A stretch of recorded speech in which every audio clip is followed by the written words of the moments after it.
ఇప్పుడు ఈ వల్లభనేని వంశీ, కృష్ణమురళి, రామకృష్ణ వీళ్ళందరూ ఎలాగైతే సైడ్ అయిపోయారో ఆ టైంలో కూడా జగన్మోహన్ రెడ్డి గారు వీళ్ళందరూ పక్కన పెడతారు. ఎందుకంటే అవసరం కొద్దీ ఉపయోగించుకుంటారు అంతే.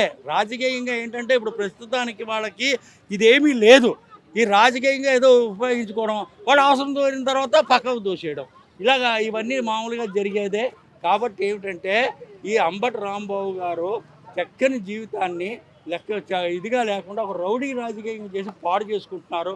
ఎంతోమంది దిష్టి బొమ్మలు తగలబెట్టి, చెప్పులు తీసుకొట్టి, ఇది చేసి ఇంత అవసరమా ఆయనకి? ఓ పెద్ద ఆయన ఏజ్ ఏంటి? ఆయన యొక్క హోదా ఏమిటి?